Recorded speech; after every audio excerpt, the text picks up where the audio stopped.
Om Swastiastu. Halo, selamat malam semua. Perkenalkan, nama saya Iputu Hagarandiata Putra, NIM 190856183 dari kelas D. Oke, jadi malam ini saya akan menjelaskan program yang kelompok saya gunakan untuk ujian akhir semester. Oke, langsung saja saya akan jelaskan programnya. Oh ya, sebelum saya menjelaskan kode programnya, terlebih dahulu saya ingin menjelaskan teori yang kami gunakan dalam program ini. Jadi kelompok kami menggunakan 3 jenis algoritma. Yang pertama algoritma Dijkstra, kedua algoritma Prim, dan terakhir algoritma Kruskal. Tapi pertama kita akan jelaskan algoritma Dijkstra dulu. Algoritma Dijkstra itu adalah sebuah algoritma yang digunakan untuk mencari lintasan terpendek dalam suatu lintasan yang mempunyai panjang minimum dari satu vertex ke vertex lainnya dalam graf berbobot. Tapi graf berbobot yang dimaksud itu adalah yang memiliki nilai positif. Jadi, jika ada node negatif, itu tidak dapat dilalui. Oke, lanjut ke algoritma Prim. Algoritma Prim itu adalah sebuah algoritma untuk mencari pohon rentang minimum atau minimum spanning tree yang terdapat pada dalam graf berbobot yang saya terhubung. Yang artinya, sebuah himpunan yang termasuk dalam edge membentuk sebuah pohon yang mengandung node, di mana bobot keseluruhannya dapat diminimalkan. Oke, lalu yang terakhir adalah algoritma Kruskal. Sebenarnya algoritma Kruskal itu secara pengertian itu sama dengan algoritma Prim, tapi yang membedakan itu adalah subset dari tepi yang membentuk sebuah pohon yang mencakup setiap titik, di mana berat keseluruhan dari semua tepi yang berada di atas pohon itu diminimalkan. Oke, kita lanjut ke penjelasan programnya. Nah, jadi saya akan menjelaskan di bagian paling atas nih, yaitu hashtag include stdio.h. Nah, apa itu stdio.h? Ini adalah header yang berfungsi untuk standar input maupun output dari suatu operasi. Jadi dalam header ini, perintah yang dapat digunakan tuh ada dua. Yang pertama printf untuk mencetak kata, dan scanf untuk menginput. Lalu di bawahnya ini adalah stdlib.h. Jadi header ini itu bisa digunakan untuk melakukan berbagai operasi, termasuk konversi, pseudo acak nomor, alokasi memori, kontrol proses, lingkungan, sinyal, pencarian, dan sortasi. Lalu di bawahnya, di baris ketiga adalah yang continue.h. Jadi header ini itu adalah header yang digunakan untuk membuat teks antarmuka pengguna. Jadi header ini itu digunakan bila kalian menggunakan kode perintah clear screen atau tulisan itu clr str kurung buka tutup. Nah, itu adalah kode perintah untuk membersihkan layar. Nah, di header ini itu perintah yang dapat digunakan itu ada dua. Yang pertama clear screen untuk menghapus layar, dan get ch untuk menahan tampilan output. Oke, di bawahnya process.h. Jadi ini adalah file header C yang berisi deklarasi fungsi dan makro yang digunakan dalam bekerja dengan utas dan proses. Lalu di bawahnya string.h itu berisi prototipe fungsi untuk pemrosesan string. Lalu di bawahnya ada math.h itu adalah header yang berisi prototipe fungsi untuk pustaka matematika. Lalu define itu untuk menentukan konstantanya. Nah, kalau kalian tadi lihat ke yang ini, nah ada void Dijkstra.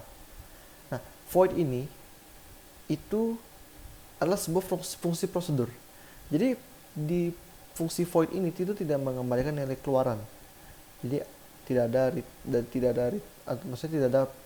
mengembalikan return output yang didapat dari hasil proses tersebut. Nah, oke, kita lanjut ke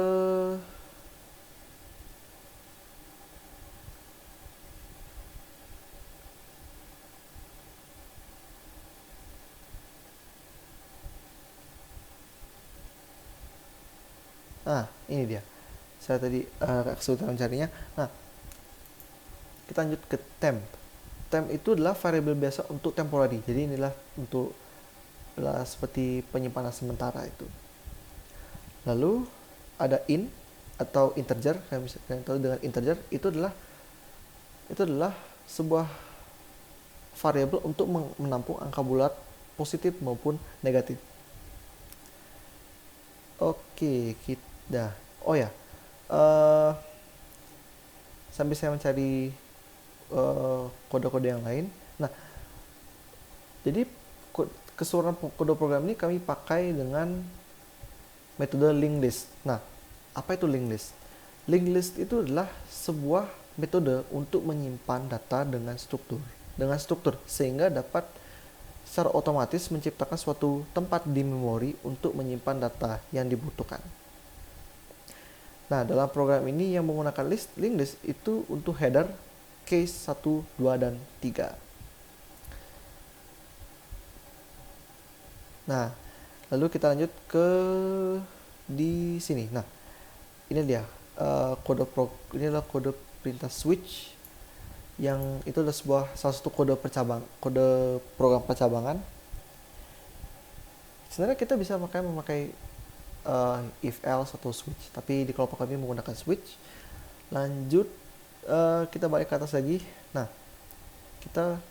ini adalah kode perulangan for. Nah,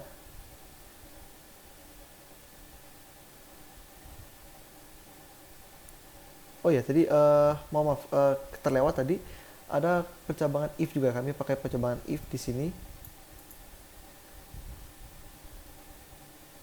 Nah, habis itu kita balik lagi ke kode perulangan for. Nah, ini adalah salah satu kode perulangan yang kami pakai. Sebenarnya ada juga lagi di bawah. Ada do dan while. Kalau kalian, nah tadi kalau misalnya kalian ada lihat di case 1, 2, dan 3 itu ada kalian lihat sistem pause dan CLS. Nah, saya jelaskan yang pause dulu. Nah, kalau yang pause itu digunakan untuk menahan kaburan layar. Jadi dia tidak akan, maksudnya kalau misalnya input sudah selesai di bagian kode program yang Dijkstra, dan jadi dia tidak akan pergi langsung loncat balik ke awal ataupun ke frame selanjutnya. Lalu yang terakhir itu adalah yang CLS. CLS itu untuk membersihkan layar. Nah, jadi kita lanjut. Setelah saya jelaskan kode-kode program yang kami gunakan di program ini, nah kita akan jalankan programnya seperti apa programnya kalau kita jalankan. Oke, ini dia. Nah, ini dia programnya. Jadi di sini di bagian frame pertama ini adalah terdapat nama kelompok kami dan menunya. Jadi menu ini ada 4: program algoritma Dijkstra, algoritma prim yang kedua, ketiga algoritma Kruskal, dan yang terakhir kalau kita sudah selesai menggunakan program ini. Oke, kita pilih menu pertama dulu. Nah, setelah kita menginput program menu yang mana kita inginkan, itu user itu diminta untuk menginput jumlah vertex yang digunakan. Jadi misalnya kita pakai 4, lalu user diminta untuk menginput vertex matrix grafnya. Jadi yang ini vertex 1, 2 kita pakai 3, ini juga 3, vertex 1, 4, 5, 2, 3 kita pakai 2, ini 3, dan yang terakhir kita pakai 2. Nah, lalu kita akan diminta untuk menginput vertex asalnya mau dari mana, di mana dimulai ya.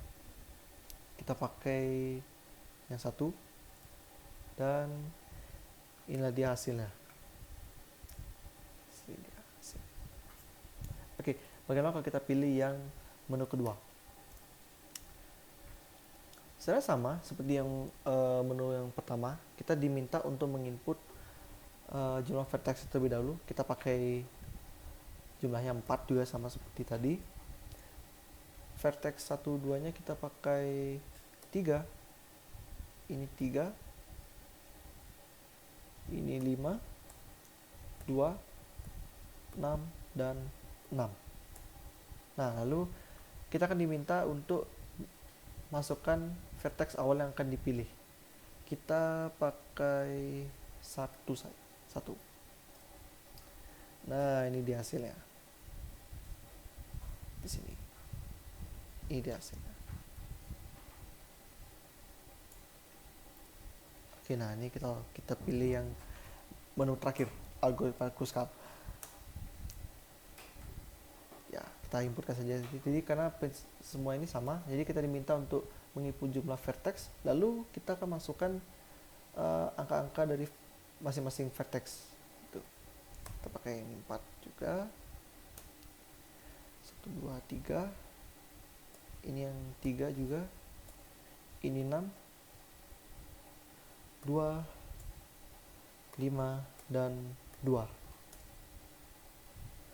Oke, ini dia hasilnya. Jadi dari ditampilkan dalam bentuk matriksnya, dan ini dia hasilnya.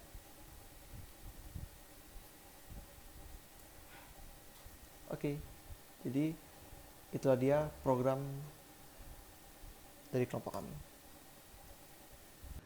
Sekian penjelasan dari program yang kelompok saya gunakan. Mohon maaf apabila ada kesalahan kata. Saya tutup dengan Parama Santi. Om Santi Santi Santi Om. Salam semua.